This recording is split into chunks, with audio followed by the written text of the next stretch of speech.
가을을 맞이하는 이 교회 축제로 알고 있습니다. 그 세 가지 주제인데요. 첫 번째가 믿음, 또 다음 주는 소망, 또 그 다음 마지막은 이제 사랑. 그렇게 알고 있습니다. 고린도전서 13장이 다 생각나실 것 같습니다. 믿음, 소망, 사랑, 항상 함께 있는 이 세 개입니다.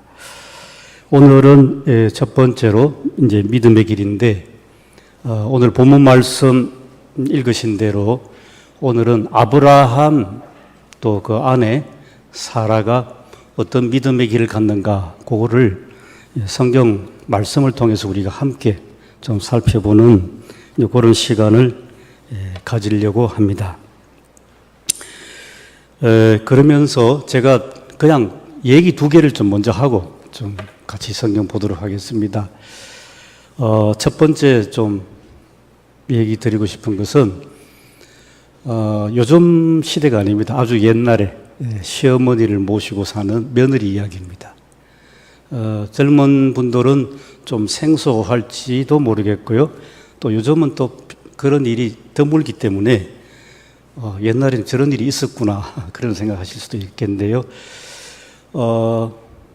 예수 잘 믿는 처녀가 옛날에 시집을 갔는데요. 그런데 시댁은 교회를 다니지 않는 그런 집이었습니다. 그런데 이제는 시집을 갔으니까 이제 새댁이지 처녀는 아니지 않습니까? 이 새댁이 마음으로 예수님을 항상 모시면서 그러면서 기도에 끈을 놓지 않았습니다. 교회에 나가는 일은 자유롭지 못했던 것 같습니다. 그래도 시댁을 위해서, 특별히 시어머니를 위해서 혼자서 기도를 했답니다. 그렇게 하던 중에 시어머니에게 전도할 수 있는 기회가 열렸습니다. 교회 가자고 이제 권했던 겁니다. 아주 조심스럽게. 그런데 평소에 이 새댁 며느리가 시어머니에게 지극히 잘했던 것 같습니다. 아주 효성 지극한 며느리고 시어머니 마음에 쏙 들게 아주 며느리 노릇을 잘했던 것 같습니다.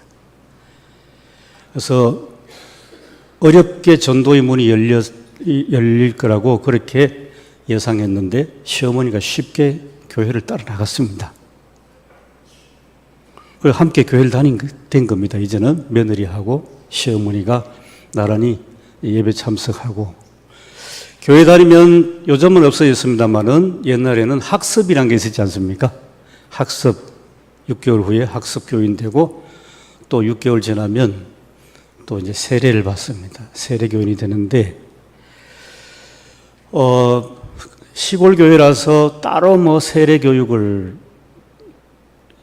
받지도 않고 시키지도 않는 교회였던 것 같습니다. 그래서 며느리가 시어머니에게 이제 신앙 교육도 시키고 또 세례 교육을 시킵니다. 세례 받는 날짜는 정해졌으니까 이제 며느리가 시어머니에게 소위 말해서 신앙의 과외 수업을 시키는 겁니다. 쭉 이제 여러 가지로 신앙의 기본을 잘 설명하면서 시어머니에게 그런 이야기 합니다. 어머니, 세례 받을 때 여러 장로님들 앞에서 또 목사님 앞에서 꼭 질문을 받습니다. 그 질문을 교회에서는 세례 문답이라고 합니다. 그 세례 문답할 때 꼭 하는 질문이 있는데요. 요거는 꼭 반드시 연습을 하셔야 됩니다. 그러면서 이제 가르쳐 줬는데 그 내용이 그겁니다.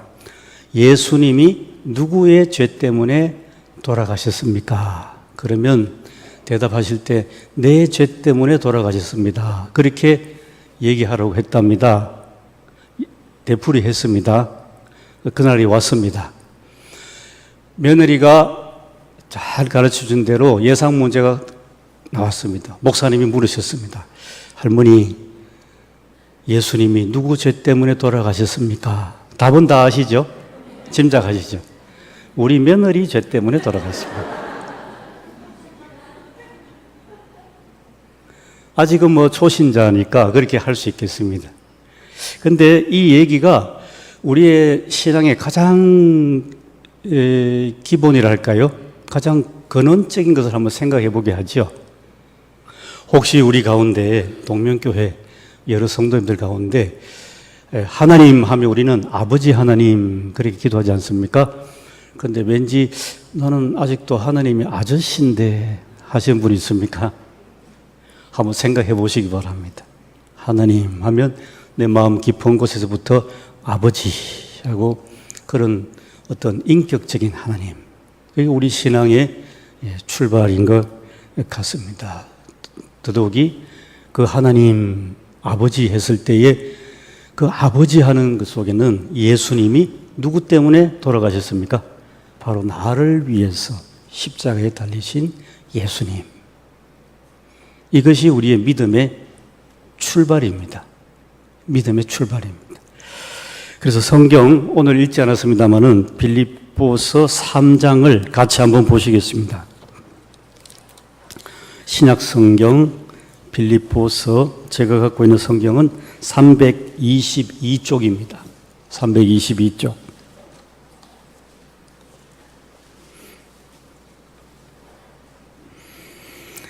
빌립보서 3장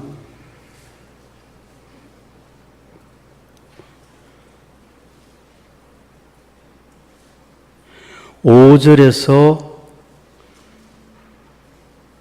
9절까지만 보겠습니다. 빌립보서 3장 5절에서 9절까지. 같이 한번 읽어보시겠습니다. 나는 8일 만에 할례를 받고 이스라엘 족속이요 베냐민 지파요 히브리인 중에 히브리인이요 율법으로는 바리새인이요 열심으로는 교회를 박해하고 율법의 의로는 흠이 없는 자라. 그러나 무엇이든지 내게 유익하던 것을 내가 그리스도를 위하여 다 해로 여길 뿐더러 또한 모든 것을 해로 여김은 내 주 그리스도 예수를 아는 지식이 가장 고상하기 때문이라.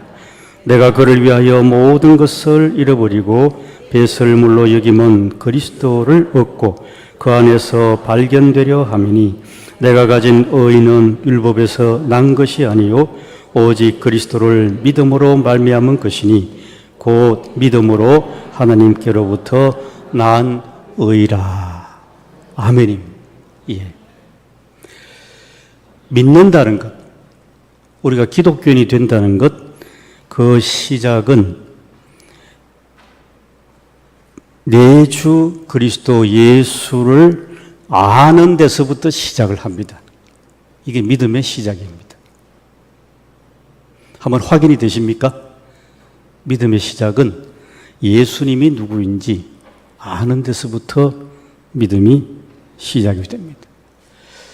금방 읽으신 대로 이 사도 바울은 여기 자기가 고백했습니다마는 한마디로 말하면 나는 이스라엘 사람들 가운데서 명문의 가문에서 태어났고 좋은 교육을 받았고 그리고 율법을 지키는 데는 다른 사람들이 도저히 따라올 수 없을 만큼 아주 탁월하고 완벽한 사람이었고 그래서 그 열심 또 그러한 어떤 자긍심 이걸 가지고 예수 믿는 사람을 잡아들이는 것이 그것이 옳은 일이라고 생각을 했는데 그런데 예수를 만났습니다. 예수를 만나고 나서 스스로 변화된 것을 고백하는 것이 8절입니다.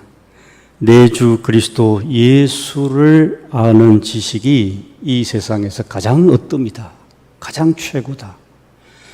그래서 이전에 명문 가문, 좋은 학식, 요즘식으로 젊은식으로 표현하면 무슨 온갖 스펙들, 또 많은 돈, 재산, 부 이런 것들이 다 뭘로 여긴다 했습니까? 배설물, 고상한 말이라 그렇지 한 단어로 하면 뭐가 되겠습니까? 배설물, 예, 똥입니다. 똥이 아깝다고 생각해 보신 적 아무도 없으시죠? 화장실에 갔다가 나오면서 그 똥은 참 아까운데 그런 분은 아무도 없으실 겁니다. 그 배설물. 예수를 믿고 보니까 이제까지 내가 귀하게 여기던 것, 이제까지 내가 최고로 여기던 것, 이제까지 내가 추구하던 그 모든 것들이 다 예수를 믿고 보니까 예수가 제일이라 하는 그런 고백입니다.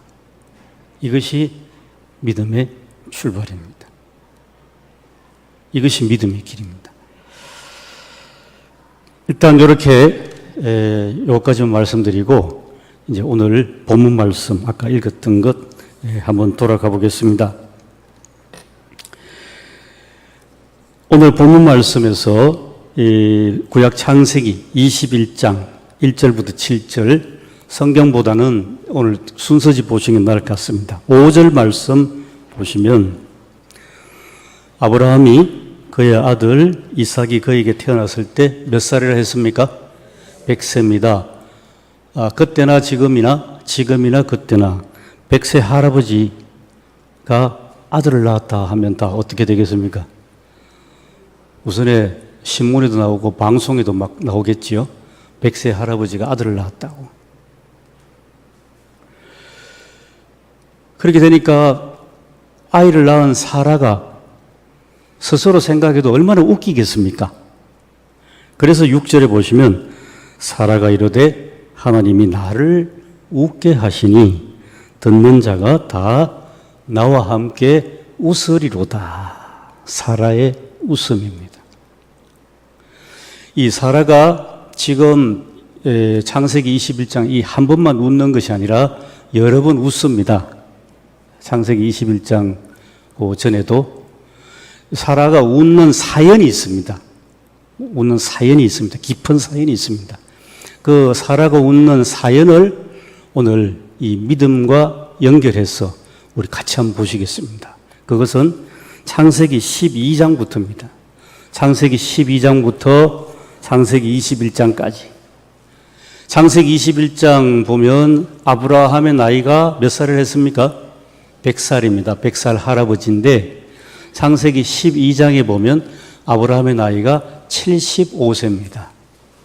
그래서 한 사람의 인생, 25년의 인생을 걸어간 길을 쭉 우리가 성경을 같이 읽으면서 그러면서 이 25년 동안 아브라함과 사라가 믿음의 길을 어떻게 걸어갔는지 우리가 함께 가면서 우리의 믿음도 같이 한번 생각해 보면 참 좋은 오늘 시간이 되겠습니다. 창세기 12장 한번 가보시겠습니다. 창세기 12장 1절부터 4절까지만 읽겠습니다.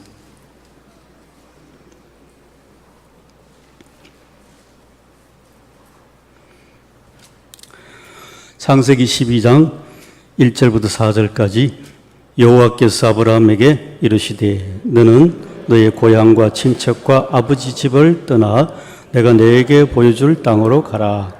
내가 너로 큰 민족을 이루고 내게 복을 주어 내 이름을 창대하게 하리니 너는 복이 될지라. 너를 축복하는 자에게는 내가 복을 내리고 너를 저주하는 자에게는 내가 저주하리니 땅의 모든 족속이 너로 말미암아 복을 얻을 것이라 하신지라. 이에 아브라함이 여호와의 말씀을 따라갔고 롯도 그와 함께 갔으며 아브라함이 하란을 떠날 때에 75세였더라. 이제 아브라함 인생 75세부터 이제 믿음의 길이 시작이 됩니다. 자, 오늘 이렇게 창세기 12장 이 말씀 보시는 대로 아브라함은 지금 이제 떠나지요. 고향을 떠납니다. 요즘 우리가 살아가고 있는 이 우리 시대를 이렇게 비추어 보면 마치 하나님께서 너 이제 여기 순천 땅 또 더 나아가서 한국 땅 그만 살고 저기 미국으로 이민 가라. 그렇게 말씀하시는 거 똑같습니다. 그때 어떻게 대답하시겠습니까? 하나님께서 나에게 먼 타지로 한 번도 가보지 아니한 낯선 곳으로 떠나라 했을 때에 예, 떠나지요 하고 쉽게 대답할 수 있겠습니까?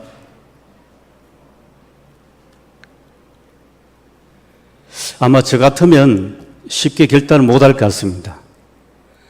요즘 비록 노마드 시대라서 다 유목민처럼 이사도 많이 다니고 아파트에도 한 몇 년 살다가 저 아파트로 이사 가고 그렇게 해서 이사 가는 게 쉬운 그런 세상을 살아갑니다.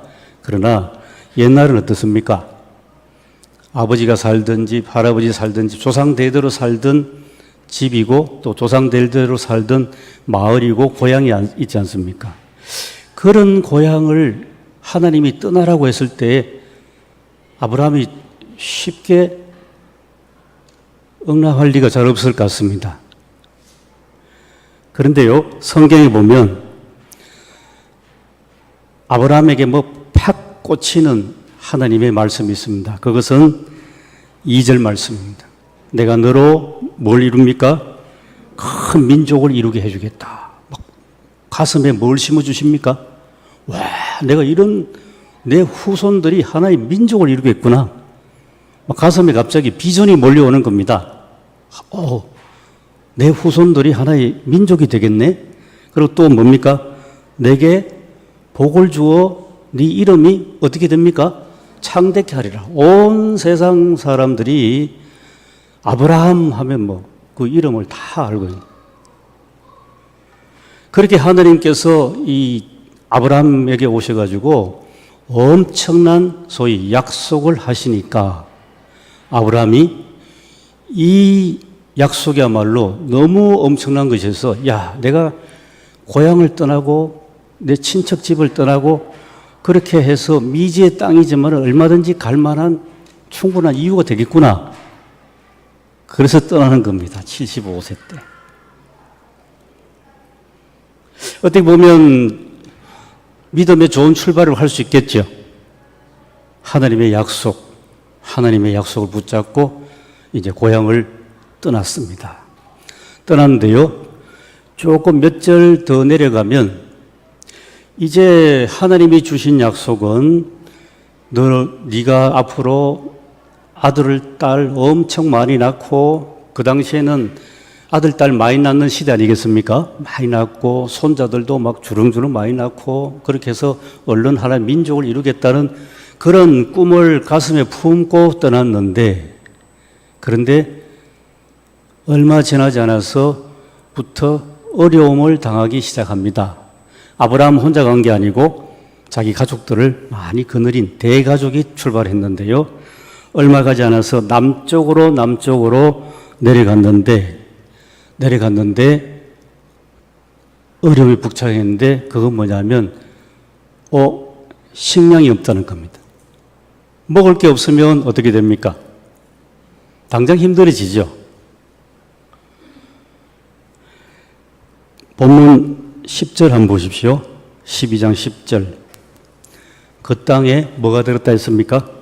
기근이 들었으므로 아브라함이 애굽에 거류하려고 거리로 내려갔으니 이는 그 땅에 기근이 심하였더라. 기근이란 단어가 2번씩 나옵니다.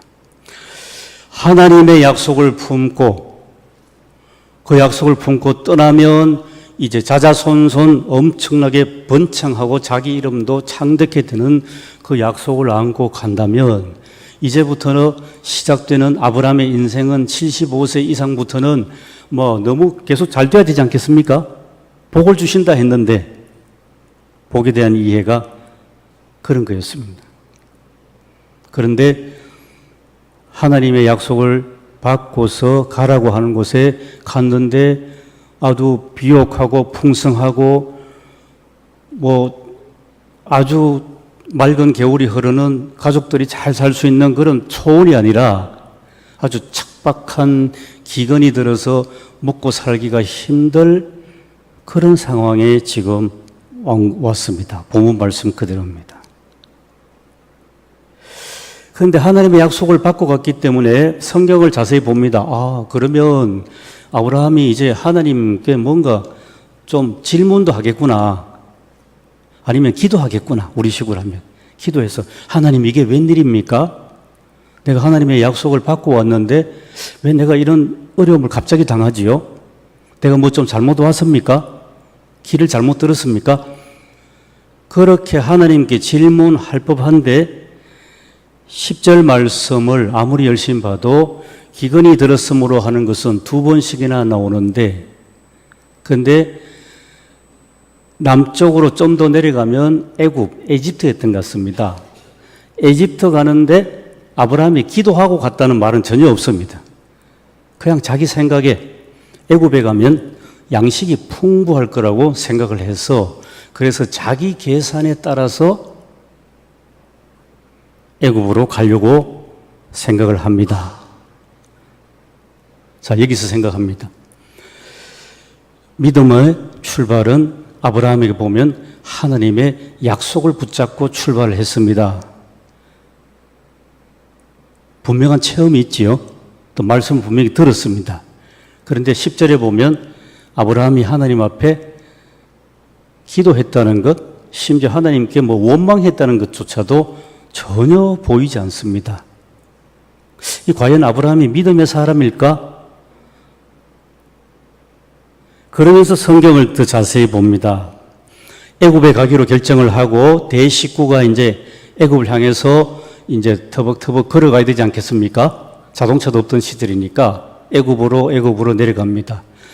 내려가다가 보니까 양식이 없어서 굶어 죽을까봐 애굽으로 내려가려 했는데 애굽에 가까이 오니까 양식 말고 새로운 걱정이 생겼습니다. 어떤 걱정이냐면 이렇게 보니까 자기 아내, 부인이 너무 예쁩니다. 그래서 우리 가족이 애굽에 간다면 도착하자마자 내 아내 사레의 아름다운 그 모습이 입소문으로 퍼지게 될 거다.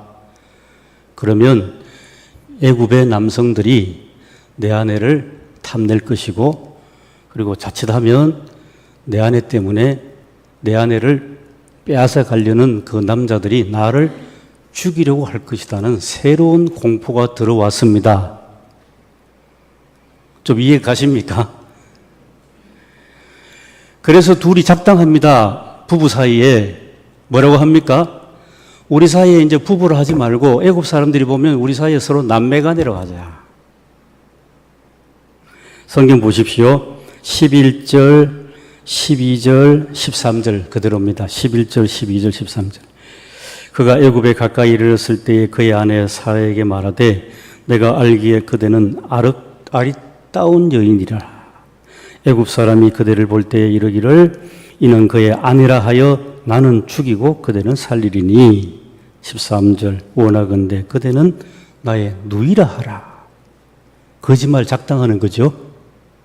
믿음의 조상인 아브라함도 거짓말합니다. 그러면 내가 그대로 말미암아 안전하고 내 목숨이 그대로 말미암아 보존되리라 하니라. 양식이 없어서 생존의 위기에 처했을 때 양식이 있는 곳으로 갔습니다. 기도 안 했습니다. 그런데 애굽 가까이 가보니까 목숨이 위태롭게 생겼습니다. 그래서 둘이 거짓말하고 작당하는데 여기에 기도하는 모습이 있습니까? 없습니까? 믿음이 안 보입니다. 분명히 믿음의 사람으로 출발했는데 전혀 믿음의 사람으로 보이지가 않습니다. 그래서 14절 이하에 보면 아브라함이 애굽에 이르렀을 때에 애굽 사람들이 14절 그 여인이 아내 사레가 심히 아리따움을 봤습니다. 그뿐만 아닙니다. 15절에 보면 바로 애굽의 왕이 바로 아닙니까? 바로의 고위 공무원들, 장관들, 고위 공무원들도 그를 보고 바로 앞에서 칭찬합니다. 칭찬이 딴 거 있겠습니까? 정말 아름답습니다. 천하의 미인, 절색입니다. 그렇게 하니까 바로의 마음도 호기심이 가지 않겠습니까? 그래서 그 여인을 궁으로 불러들여라. 그래서 그 아브라함 가족들이 다 애굽의 왕 앞으로 갑니다. 불러들이면 이제 의전상 뭘 하겠습니까? 이제 잔치를 베풀지 않겠습니까? 그래서 그동안 못 먹고 배고팠던 것, 이런 것들이 다 한꺼번에 지금 채워지는 겁니다.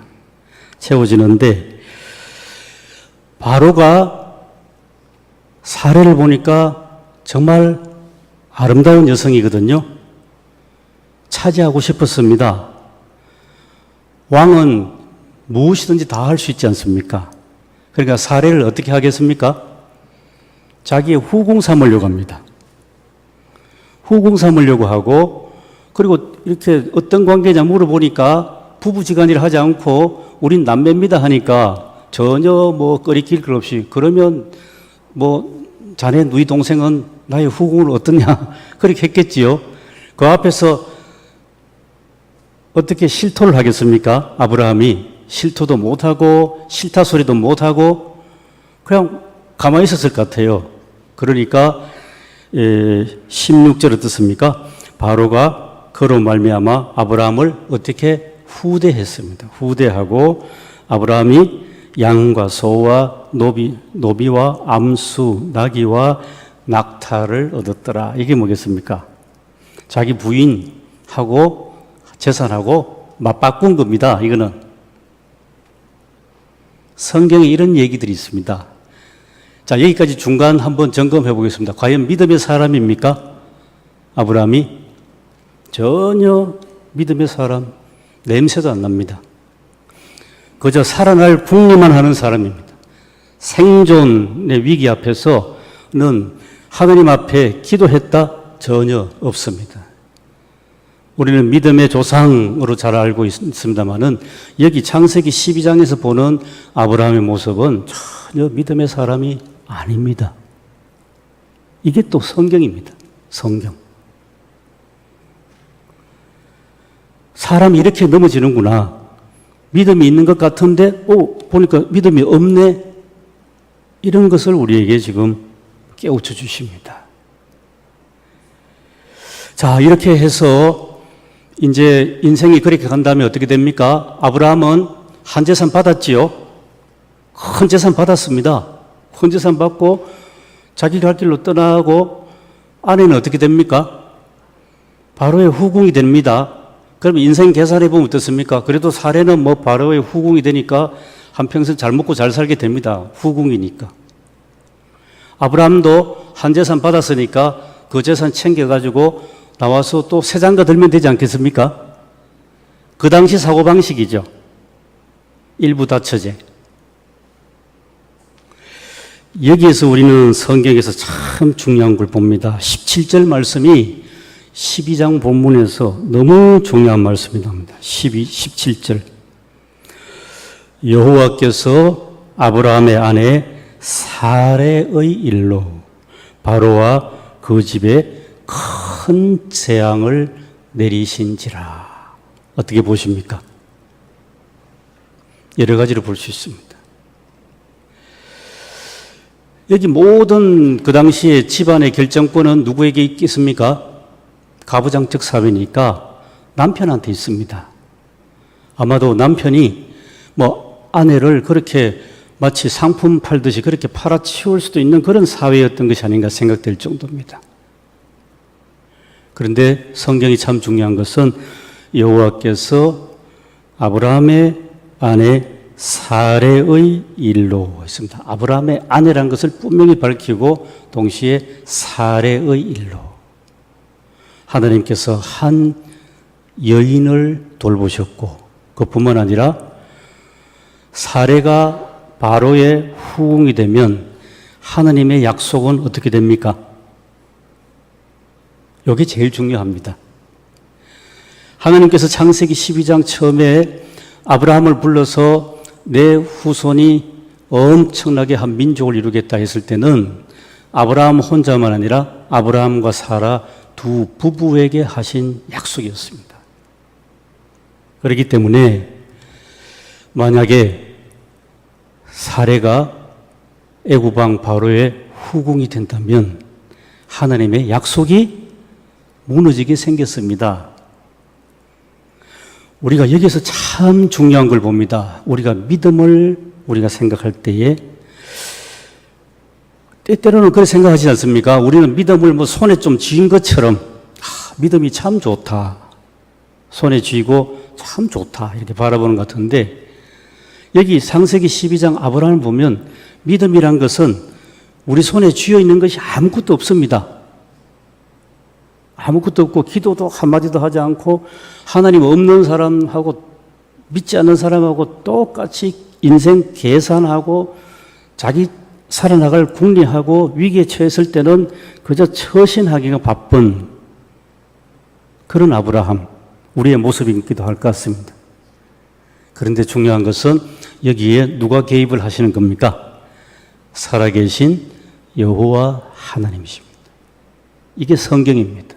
성경이 우리에게 말씀하시는 것은 우리가 어떠한 길로 가든지 믿음이 있는 자든 믿음이 없어 보이든 어떤 형편에 처해 있든지 살아계신 하나님은 우리의 삶에 오신다는 겁니다.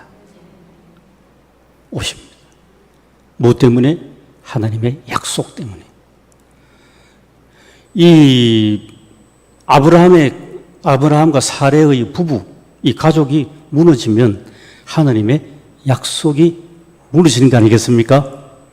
그래서 하나님께서 강권적으로 17절에 역사하셔가지고 혼쭐 내는 거죠.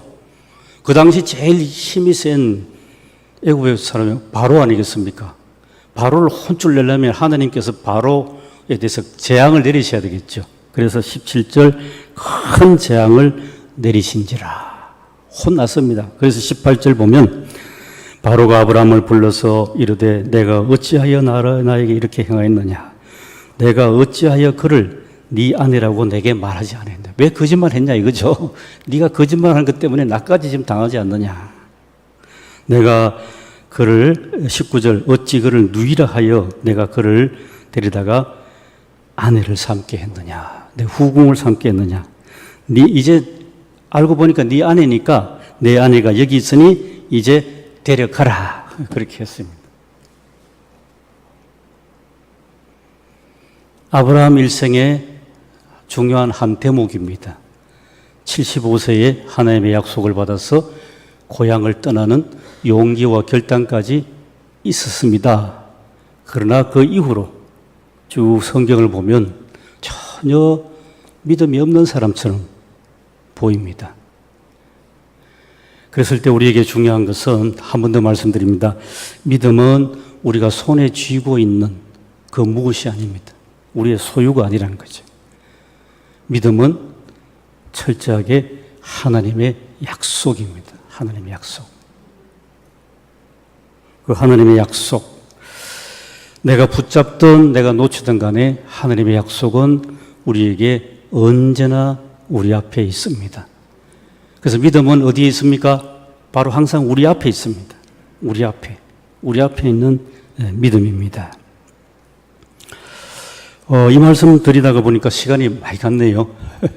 그 다음 16장 간단하게 좀 말씀드리겠습니다. 창세기 16장 보시면 이제 75세에 고향을 떠나가지고 한 10년 지나갔습니다. 10년 세월 지나갔는데 하나님께서 너의 후손이 큰 민족을 이루겠다 하면 지금쯤 적어도 아들, 딸이 뭐 몇천 나와야 되지 않습니까?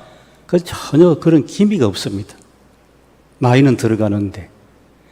그래서 아내 사레가 남편한테 권합니다. 아무래도 우리 사이에는 아이가 태어나지 않으니까 내가 내 하인 여성, 내 하인을 당신에게 어떤 후처로 그렇게 할 테니까 그렇게 해서 아이를 한번 가져보면 어떻겠냐고 그렇게 제안하는 게 창세기 16장입니다. 아브라함이 싫지 않았던 것 같습니다. 받아들입니다. 받아들여서 어쨌든 새 장가를 갔지요. 그 가족 관계는 여전합니다. 아브라함의 본처는 누굽니까? 여전히 사레고, 그 다음에 사레의 몸종인 하갈이라는 여성이 아브라함에게 이제 후처가 되는 겁니다. 그런데 그렇게 되자마자 어떻게 됩니까? 그만 하갈이 덜컥 임신을 해버렸습니다.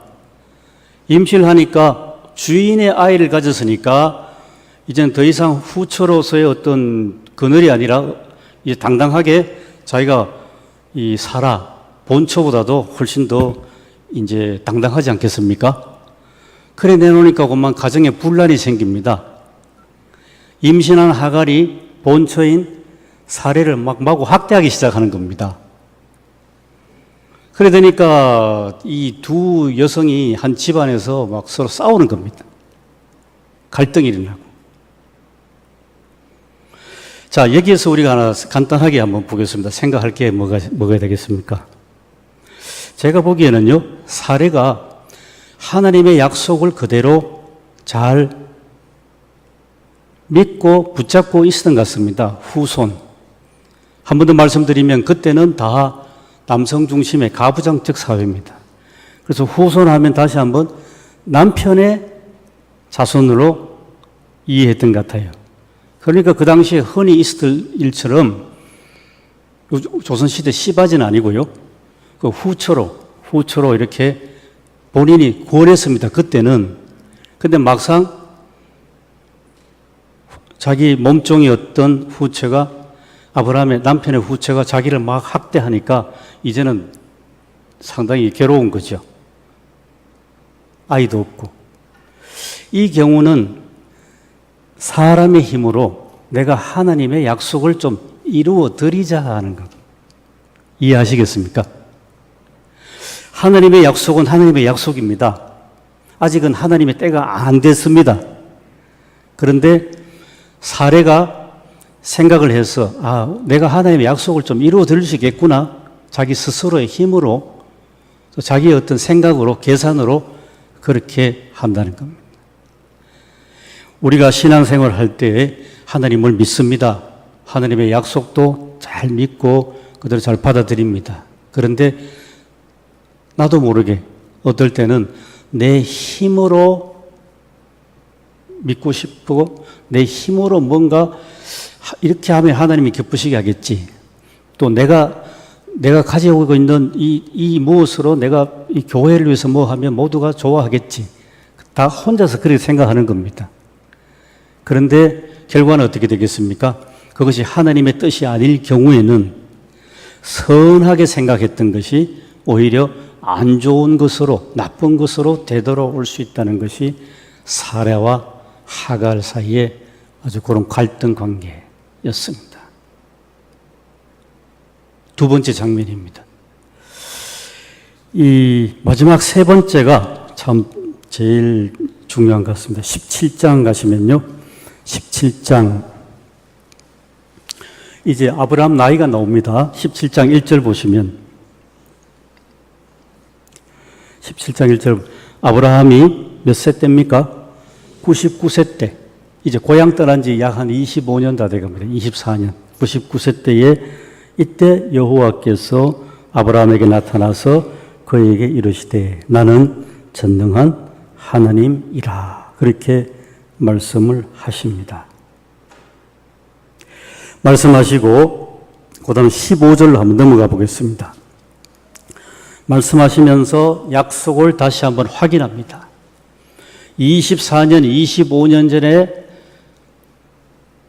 하셨던 그 약속, 창세기 12장 1절의 그 약속을 다시 한번 반복하시는데요. 15절 하나님이 또 아브라함에게 이르시되 내 아내 사레는 이름을 사리라 하지 말고 사라라 하라. 16절 내가 그에게 복을 주어 그가 내게 아들을 낳아주게 하며. 반복이죠. 내가 그에게 복을 주어 그를 여러 민족의 어머니가 되게 하리니 민족의 여러 왕이 그에게서 나리라. 창세기 12장 1, 2절 약속을 다시 한번 반복하시는 내용입니다. 그래 하니까 한 24, 5년 지나도 하나님의 약속이 이루어지지 아니하니까 아브라함 어떻게 하겠습니까? 하나님이 반복 확인하시니까 아브라함도 알겠습니다. 하나님의 약속은 변함없으시죠. 그렇게 하지 않습니다. 그 다음 보십시오. 17절 아브라함이 엎드려서 어떻게 합니까? 웃으며 마음속으로 이르되 100세 된 사람이 어찌 자식을 낳을까? 사라는 90세니 어찌 출산하리요? 여기 아브라함의 웃음이 뭘 의미하겠습니까? 잘 보십시오. 본문에 아브라함이 웃을 때 하나님 앞에서 하하하 웃습니까? 아니면 어떻게 웃었습니까? 엎드려 웃었죠. 하나님이 보지 못하시도록, 눈치 못 채시도록 엎드려서 속으로 웃는 겁니다. 속으로 웃는데 기뻐서 웃는 웃음이 아니라 뭡니까? 하나님, 웃기지 마십시오. 그 다음 나오죠. 100세 할아버지가 무슨 아이를 낳겠습니까? 90세, 내 아들은 90세인데 90세 할머니가 무슨 아이를 낳겠습니까? 하나님, 제발 좀 이제 그만 웃기십시오. 웃음으로 하나님의 약속을 이제는 받아들이는 것이 아니라 거부합니다. 자, 이때 아브라함은 뭡니까? 하나님의 약속을 이제는 거부하기 시작하는데, 여기 또 우리가 중요하게 생각하는 것은 우리가 하나님을 믿는다고 하면서 드물지 않는 경우에 우리의 육체적인 한계 속에서 사람이 아이를 몇 살까지 놓습니까? 모르긴 해도 100세는 좀 불가능하지 않겠습니까? 아브라함도 불가능하다고 생각할 것 같습니다. 이제 나는 틀렸습니다. 내가 육체적으로 아이를 가질 수 있는 나의 약속을 받았고 그때는 그렇다고 약속을 믿었는데 지금은 뭐 이게 아무리 생각해도 가능하지 않습니다. 육체의 힘의 한계 속에서 우리 생각의 범주 속에서 우리 모든 인간의 한계 속에서 믿음입니다. 그래서 아브라함이 이야기합니다. 아이고 그래도 뭐 첩의 자식 이스마엘이 있으니까 뭐 이스마엘로 좀 만족하면 되지 않겠습니까? 그런데 하나님은 아니다. 아니다. 너와 사라 사이에 반드시 아들이 있을 것이다. 지나갔습니다. 18장 가시겠습니다. 18장 9절로 한번 보십시오.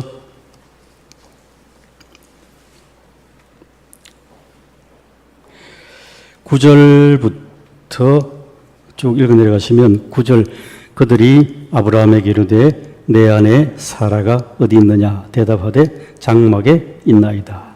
그가 이르시되 내년 이맘때 내가 반드시 내게로 돌아오리니 내 아내 사라에게 아들이 있으리라 하시니 사라가 그 뒤 장막문에서 들었더라. 11절 아브라함과 사라는 나이가 많아 늙었고 사라에게는 여성의 생리가 끊어진던지라.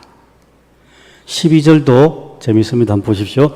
사라가 속으로 웃고 아브라함은 남편은 엎드려 웃었는데 사라는 속으로 웃습니다. 이 표현도 더 재밌죠. 엎드려 웃는 거하고 속으로 웃는 거하고 어떤 차이가 있겠습니까?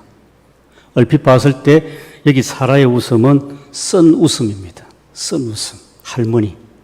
아이를 그렇게 갖고 싶어 했는데 아이를 갖지 못하고 심지어는 자기 몸종이었던 하갈에게 막 학대까지 당하는 서러움도 당하는 그런 것들이 다 포함돼서 하나님을 지금 원망하는 겁니다. 진작 아이를 좀 갖게 해주시지. 이제 또 뭐 그런 말씀 하십니까? 불신 포함된 속으로 웃고 그러면서 이야기합니다. 12절 내가 노쇠하였고 내 주인도 늙었으니 내게 무슨 즐거움이 있겠습니까? 그러니까 하나님께서 논쟁을 하십니다. 13절에 보시면 여호와께서 아브라함에게 이르시되 사라가 왜 웃으며 이르기를 내가 늙었거늘 어떻게 아들을 낳으려 하느냐 하고 또 추궁하시네요. 웃는다고 추궁하십니다. 성경이 참 재밌죠. 그러니까 14절 어떻습니까? 14절 말씀이 핵심입니다. 14절 같이 보십시다. 여호와께 능하지 못할 일이 있겠느냐. 이게 핵심입니다. 오늘 우리 같이 말씀 보는데 이게 믿음입니다. 사람에게 불가능한 것이 하나님께도 불가능하겠느냐. 여호와께 능치 못할 일이 있겠느냐. 믿음입니다. 믿음. 우리는 하나님을 믿는다고 합니다. 특별히 오늘날처럼 우리 과학의 시대 그리고 이성이 모든 것을 지배하는 그런 시대를 살고 있지 않습니까? 그런 시대에 우리는 믿음이 있다 하면서도 하나님은 전능하십니다 하고 예배 때마다 사도신경을 고백합니다만은 그래도 실제로 우리를 곰곰이 한번 짚어보면 14절 말씀이 우리에게 울려옵니다. 여호와께 능하지 못할 일이 있겠느냐. 100세 할아버지, 90세 할머니는 아유, 내가 이게 무슨 지금 아이를 낳겠습니까? 불가능합니다. 하나님 이제 다 틀렸어요. 쓴 웃음, 솔베이지 여성 같은 웃음입니다. 이제 다 틀렸습니다. 그런 사라에게 하나님께서 말씀하십니다. 사람에게 불가능한 것이 여호와 하나님께도 불가능하겠느냐. 여호와께 능치 못할 일이 있겠느냐. 그리고 14절 다시 약속합니다. 기한이 이럴 때에 내가 내게로 돌아오리니 사라에게 뭐가 있으리라? 아들이 있으리라. 다시 약속하시는. 자, 이로써 다시 한번 확인입니다. 하나님은 무슨 하나님이십니까? 약속의 하나님이십니다. 약속의 하나님. 우리의 믿음은 뭡니까? 하나님이 주신 약속의 믿음입니다. 우리가 믿음을 손에 쥐고 있는 것이 아니라고 말씀드렸죠. 어떨 때는 쥐형 같은데 어떨 때는 마치 모래를 쥐인 것처럼 수르르 다 빠져나갑니다. 믿음이란 게. 그럼 또 불안합니다. 나는 믿음이 왜 없을까? 왜 이렇게 약할까? 걱정할 필요 하나도 없습니다. 여기 성경 창세기 아브라함과 사라의 일생을 우리가 보는 동안에 그래도 큰 위로를 느낍니다. 믿음의 조상이라고 하는 사람들도 믿음이 이렇게 됐네? 우리도 마찬가지라고 봅니다. 우리도 마찬가지. 하나님께서 우리의 하나님이신 것은 우리에게, 우리 각자에게 어떤 약속을 각자에게 주신 것인 줄은 아무도 모르고 본인만 압니다. 그 약속을 주신 하나님. 그 하나님이 우리를 붙잡고 계시는 것. 그것이 믿음입니다. 그런데 15절 보면 또 반전이 납니다. 사라가 참 엉뚱합니다. 사라가 두려워서 부인하여 이르되 내가 웃지 않았습니다.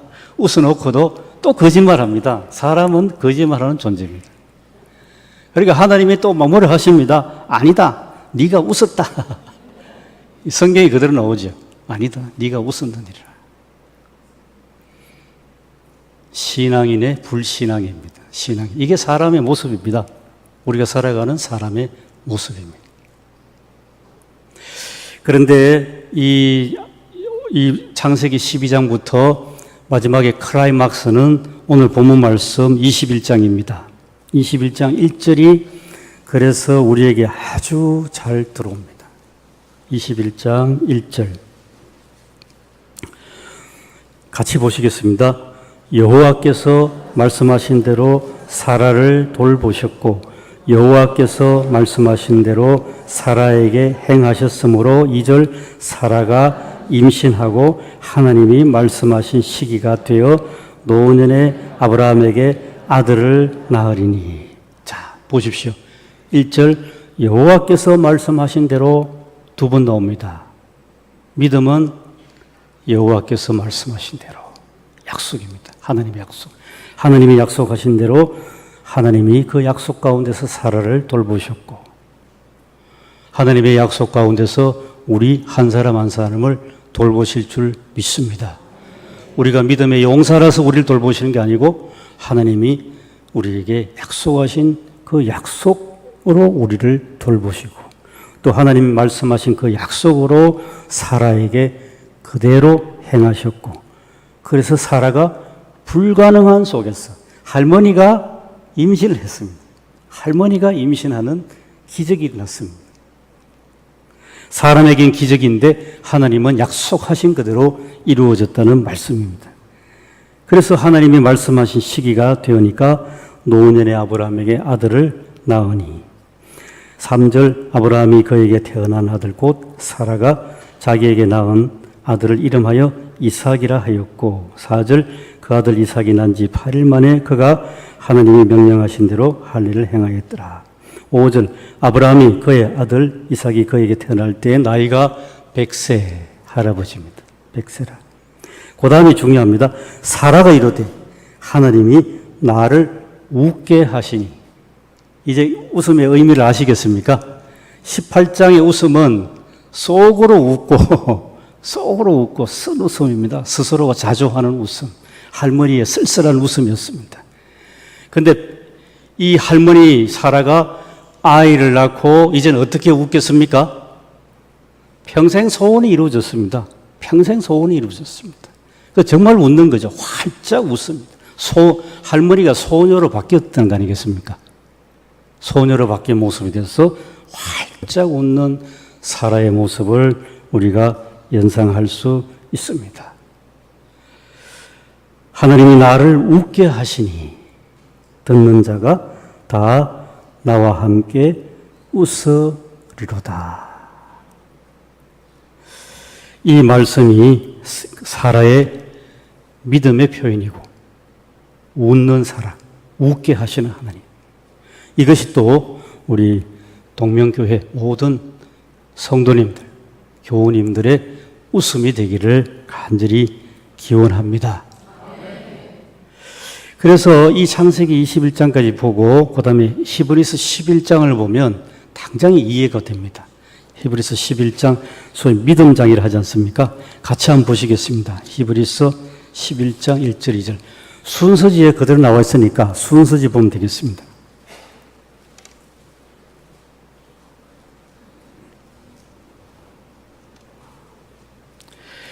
믿음은 뭡니까? 바라는 것들의 실상이요 보이지 않는 것들의 증거니. 1절만 보면 바라는 것들의 실상, 내가 바라고 소망하는 것, 미래에 있는 거죠. 그 미래에 있는 것을 내가 앞당겨 눈에 보는 것처럼 보는 것, 하나님의 약속입니다. 창세기 12장 하나님이 약속하였을 때 아브라함 나이 75세였습니다. 그것이 언제 이루어집니까? 25년 뒤에 이루어집니다. 사람이 연수로 계산하면 25년인데 1000년이 하루 같고 하루가 1000년 같은 하나님께서는 바로 내일 이루어질 것처럼 우리에게 약속하신다는 말입니다. 그렇기 때문에 바라는 것들의 실상입니다.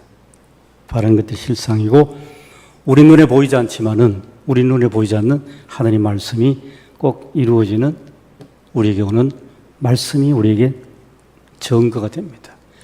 과학적으로 실험하고 또 직접 경험하고 해서 얻는 증거가 아니고 하나님의 말씀이 우리에게 확신으로 증거가 된다는 말씀입니다. 그래서 2절 말씀 선진들이 하는 것은 아브라함과 사라 아니겠습니까? 아브라함과 사라가 이로써 증거를 얻었느니라. 예, 그래서 오늘 첫 시간입니다. 믿음, 소망, 사랑 가운데 다 좀 잘 이해하시겠습니까? 예. 다시 한번 말씀드리면 우리의 믿음의 출발은 예수를 아는 데서 출발합니다. 예수를 아는 데서 출발하고 또 그리고 믿음이란 것은 우리가 손에 쥐고 있고 또 우리가 무슨 소유하고 그렇기 때문에 우리가 막 좋은 것을 자랑하듯이 내가 믿음이 좋습니다. 자랑할 게 아무것도 없습니다. 믿음 있는 것 같은데 없어지는 것이 우리의 믿음입니다. 그렇지만은 언제나 변치 않고 우리에게 있는 것은 하나님의 약속입니다. 하나님의 약속. 이것이 우리의 믿음입니다. 우리의 눈앞에 있는 우리의 믿음. 이 말씀을 드리면서 오늘 말씀 마무리하겠습니다. 한번 기도드리겠습니다. 하나님 아버지, 이 순천 땅에 하나님께서 복을 내리셔서 일찍이 다른 지역보다 많은 교회들을 세우게 해주시고 오늘날까지 이러한 순천이 되게 해주셨음을 감사드립니다. 그런데 아버지 하나님, 오늘날 이 땅 우리나라를 살펴볼 때는 참 믿는 사람이 드문 시대가 되었습니다. 교회는 많지만은 하나님 말씀에 갈증을 느끼는 사람들이 너무 많습니다. 교회는 세상에 참 많이 있지만은 그러나 교회가 세상 속에서 소금과 빛의 역할을 하는 그런 교회는 자꾸 드물어지고 있습니다. 이러한 때에 하나님께서 귀히 쓰시는 동명교회를 더욱 높이 쓰실 줄 믿습니다. 아멘. 모든 성도들이 다 하나님의 자녀로서 세상에 나아가서는 소금과 빛이 되게 해주시고 또한 모여서는 말씀으로 흥하는 이 동명교회가 되게 해 주실 줄 믿습니다. 아멘. 예수님 귀하신 이름으로 기도드렸습니다. 아멘. 참으로 감사합니다. 우리 모두를 위해서 우리 뜨겁게 박수 한번 할까요?